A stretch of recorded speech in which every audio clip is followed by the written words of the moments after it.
Thank you, Mayor.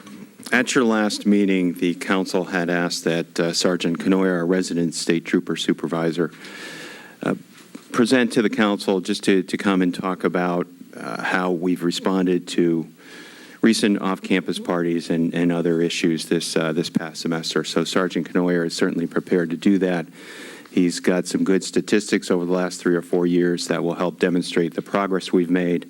And I think the sergeant would also like to have the opportunity just to respond to some of the issues that have been raised by members of the public and others. So Sergeant Canoyer, if you could please come forward. Glad to have you. I don't know if lieutenants join you as well. And we're also very pleased to have Lieutenant Alex Rios, Troop C Commander, with us tonight also.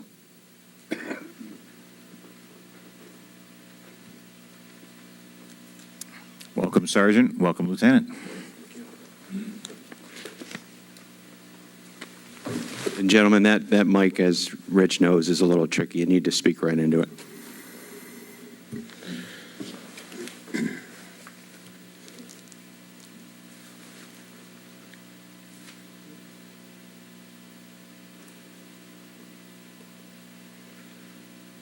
Okay, good evening. I'm addressing the council tonight to answer questions that have been raised about off-campus party enforcement and to further respond to comments that have been made by a member of this council. First, I wish to address the comments that were made directly to members of the Resident Trooper's Office and to troopers from Troop C in Tallinn. I cannot stand by, nor can I tolerate anyone suggesting that the dedicated individuals that work for the Resident Trooper's Office and/or Troop C in Tallinn are by any means deaf, dumb, or blind. We do not and have never turned a blind eye and/or a deaf ear on any citizen or situation in this town. I can certainly attest to you that no one associated with this group of amazing men and women are dumb.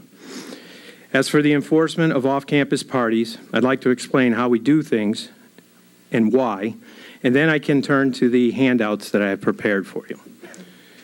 So first, to understand how we do things and why. Every law enforcement agency across Connecticut, specifically the Connecticut State Police, we are bound by two things, the law and by our operations manual.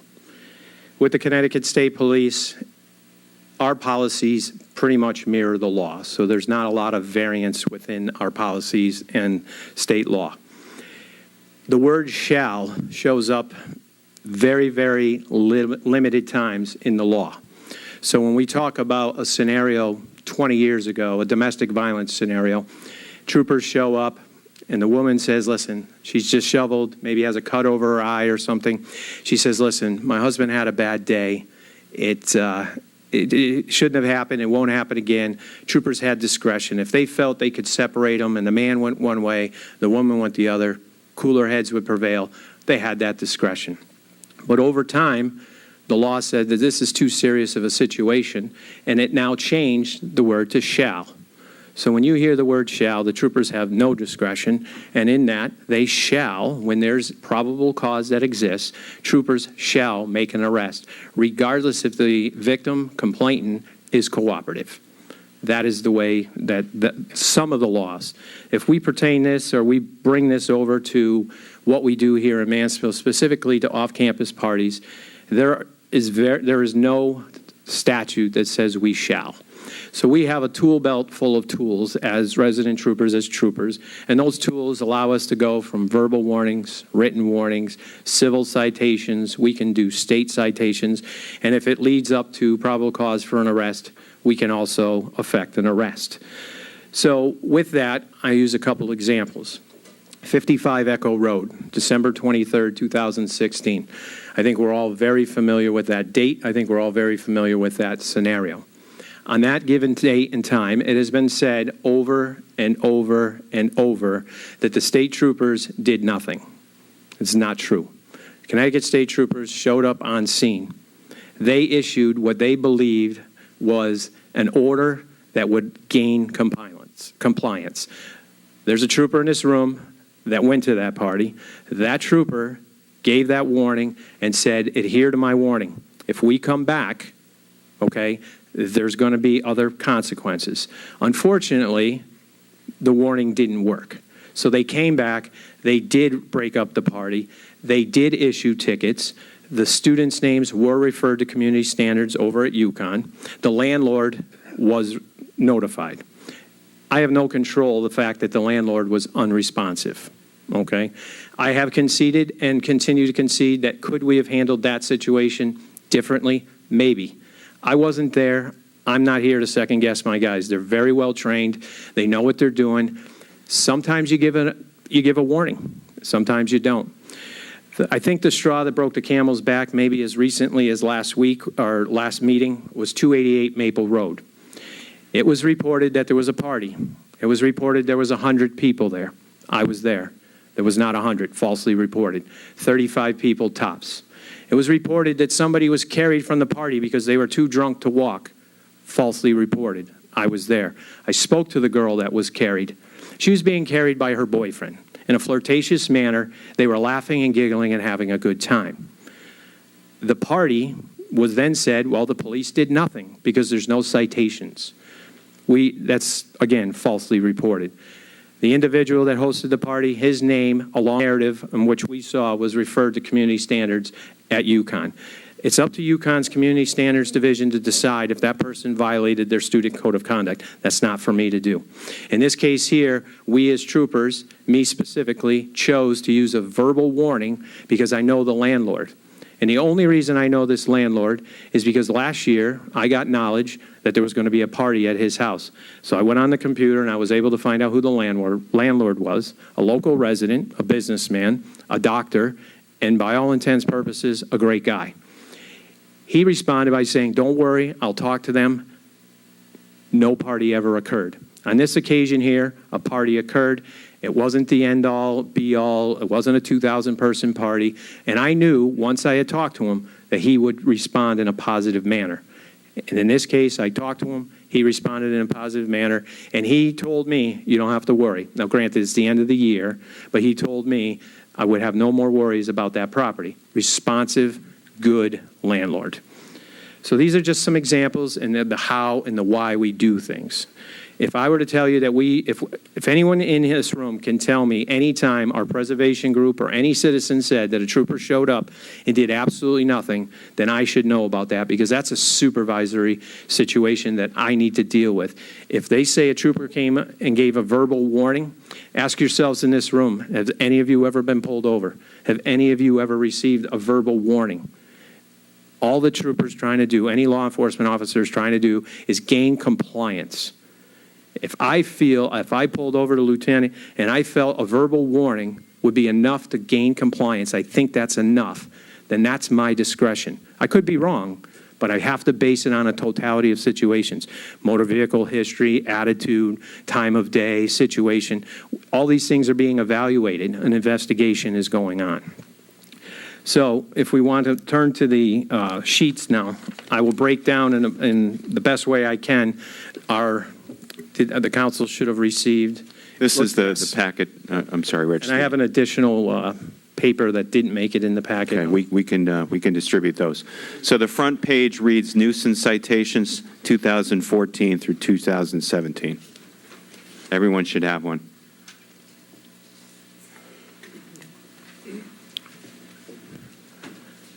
So from 2014 through 2017, we've had 257, and this is just nuisance, okay? 257 nuisance citations have been written. It was 90 calls for service, 90 different events where these citations were written. Of those 90 calls, only 14 or 5.5% of the offenders are repeat offenders. So basically, if you get a nuisance ordinance, less than 6% of them are repeat offenders. 45 of the locations were repeat locations. Okay, and that's a factor, and I think that's something we should look into. 20 of those 45 were single-family rental homes. So we went back more than once, sometimes twice, sometimes 3 times, to 20 single-family homes. Oaks on the Square, I lump that as one address, albeit we've never been, to my records, to the same apartment twice. but I can lump that as one, and we've been to the Oaks 13 times from its existence, which to me is not bad, considering. Carriage House from 2014. This is when the troopers we've turned the tide. Things are starting to change. We've only repeat offended at Carriage House 6 times. Hunting Lodge Apartments and Renwood Apartments 3 times. And then somewhere along the line, 45 other locations is where we went and issued a neighborhood nuisance citation or multiple citations with no repeats from 2014 through current date. If you turn the page, it gives you the breakdown, and you can see that the spring, generally speaking, is always more tame, if lack of a better term, than the fall. Basically what it is, it's a shorter period of time because January, February, essentially, we don't have a lot of activity. It's too cold, and lately March has been too cold. Going across the top, obviously, nuisance is nuisance citations. POABM is possession of alcohol by minors. OC is open containers. And then, of course, we have the combination of the two. Every year when I prepare my budget that you all review, you look for trends. If you look at possession of alcohol by minors, open container, and the combination, and you look from 2014 to current date, you're seeing a trend. That trend is people don't walk up and down Hunting Lodge Road, North Eagleville Road, Birch Road, the common areas that we dealt with open containers. Minors now know if you have alcohol and it's visible to a trooper, something's going to happen. These numbers don't lie. It didn't mean the troopers got lazy. It didn't mean the troopers weren't doing their job. What it shows is this activity has curbed dramatically. The nuisance ordinance have gone up, okay? Essentially, what we're seeing now is when we went to a Carriage House or we went to a Hunting Lodge Apartments, sometimes you could have 2,000 people there and there might be no one to write the nuisance ticket to because you don't know who's hosting the party. So you could pick off a couple kids here and there, but to say you are the root of this is possibly that we were not able to do that. So when we are going to a defined address, whether it be an apartment at the Oaks, an apartment at Carriage House, or an individual single-family home, it's very easy to figure out who the hosts of the party were. So that's why the nuisance have gone up. If you look at the next page, not that I think money is the end-all, tell-all of everything, but this does show that over a period since 2012 moving forward, that there's been a large number of collection rate. And if you also look at the graphs on the bottom, it shows you that the height of open container and possession of alcohol by minors was in the 2014. And you can see the decrease of there and the increase of the single family or the residential where the nuisance parties are. The next one I want to show and talk about is the new one that you just received. And this starts with Assist Citizens. It wasn't part of the packet. It's the one I just handed out. I brought this back from August of 11 when I got here and all the way through current day as of May 2nd. Assist Citizens, those are citizen contacts by the troopers in the town of Mansfield. It averages somewhere about 180 contacts per time frame that we've put here. The troopers are out, citizens, one-on-one, talking with them, whether we were called or it's a proactive stop. We stop at a business, we punch a number, we're talking to the people. You look at the assaults, again, the trends. You look at 2011 all the way through 2013, pretty high numbers. Those numbers have dwindled dramatically. You don't have large-scale events. You don't necessarily have problems when it comes to fights and assaults. Criminal mischief. You look at the property damage all along Hunting Lodge Road when I first got here, and you look where they are today. In 2017, not one criminal mischief complaint in the town of Mansfield in this area that we're talking about.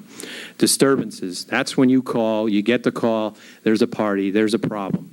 The numbers don't lie. Again, high in 11, 12, 13, and the numbers continue to dwindle all the way to current date in 2017. DWI, I'm proud to say that one of the troopers in this room is the highest enforcement officer in the state of Connecticut for 4 years in a row, and he continues to go out there, do his job.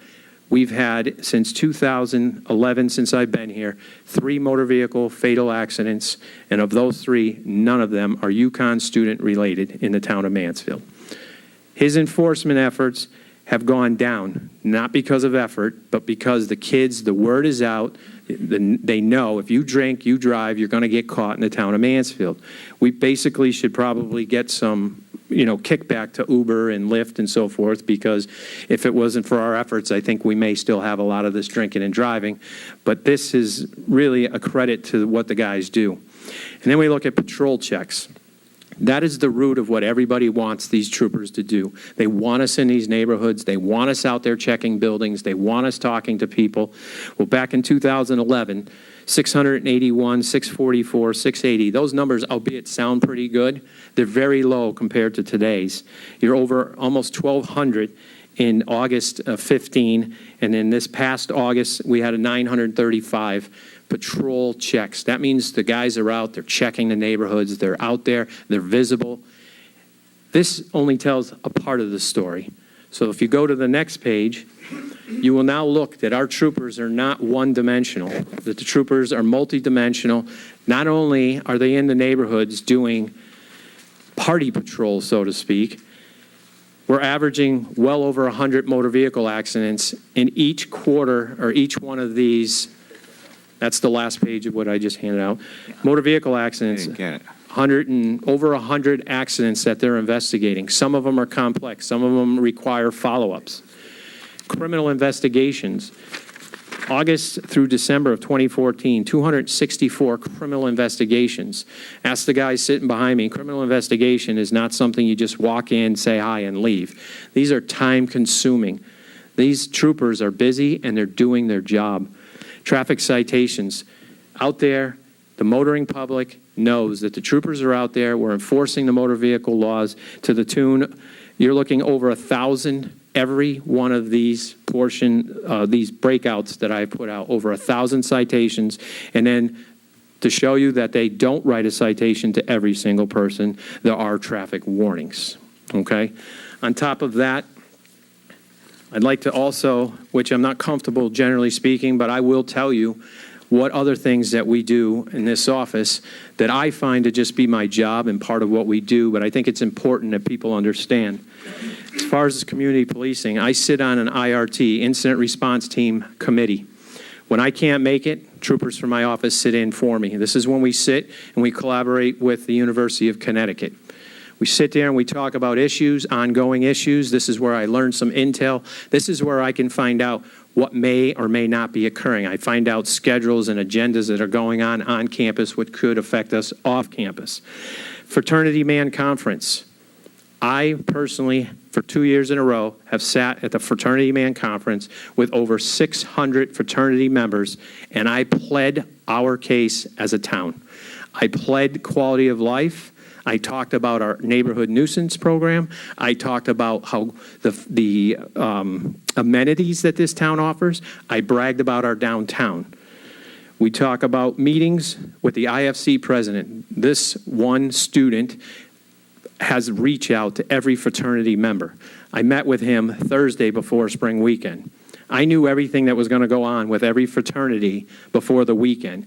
So when I called Matt and he said, "How's the weekend?" I told Matt, "Don't worry, I got it under control. Nothing's going to go on because I know where they are." The IFC president, I go door to door prior to every season or at the beginning of every season in August, and we welcome the kids. We know the areas in which we need to get out and talk to them. Carriage House continues to ask us to do welcoming meetings, set the tone, set expectations. Carriage House is a different place now. It's a place where people can go, live, enjoy themselves, but we don't have issues there. Letters to landlords. I hear this. Well, where are the letters to the landlords? Well, where were they 10 years ago? This was something that I drew up. And I send a letter to every landlord. I reach out to the landlords. But what I'll tell you is I get a less than 10. I can only send a letter. I don't want to badger them, but I want them to be informed as to what's going on their properties. This year, for the first time, every single address that we went to in the fall, I drew up a letter, and I sent it to the students who were affected by the neighborhood nuisance, one of our citations or an arrest, and I set expectations for the spring. Hearing officers, when you have these amount of citations, you're going to have those who appeal. We put together a training manual with the help of Mike Ninto, and along with Jolene, who works in my office, we sat down and we trained the hearing officers. We have these hearing officers, and we work with them to work through issues and make sure that everyone's getting a fair representation and that they're also allowed to have their say. We make sure that it doesn't look like a kangaroo court, that it is 100% you have an opportunity to say your side, and it's fair. Meeting with student organizations, grants. I spend an enormous amount of time on the Berlin Turnpike, at the Department of Transportation building, on the phone, email, and we are I'm telling you, when we're out there on these weekends, you're paying 25 cents to the dollar. These grants are 75% paid by DOT. We are out there. We're getting these grants, and we're administering them. They have to come in a timely manner. They have to be monitored, and we have to have activity with these, and we're doing an excellent job. Senior Citizens Academies, 3 of them. Toy drives. People in this town that normally would not have a present underneath their tree. Every year for the last 3 years, I got Trooper Hickey in the back here, who's never got paid, spends hours of his time, but not just the day, leading up, getting the information out to the public.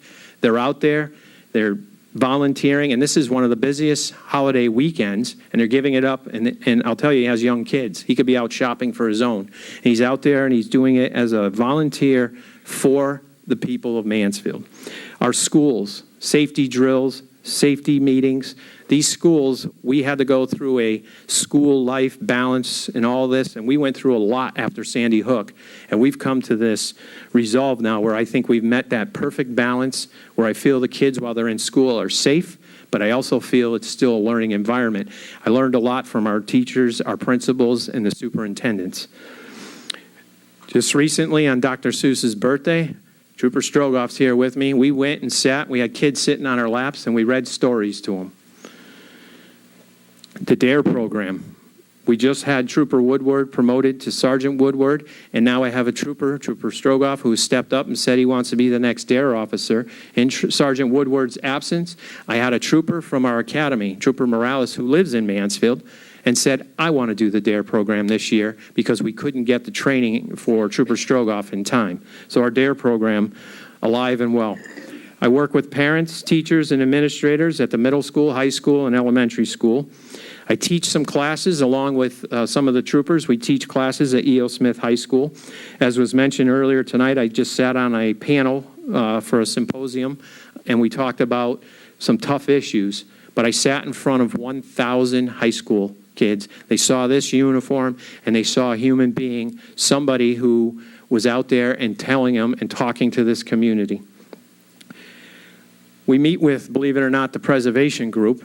I've talked to them, and I go over and over things with them, and I try to work with them. Ironically, we all want the same thing. It just sometimes doesn't seem that. We have guys who walk a beat downtown over here. They're out there.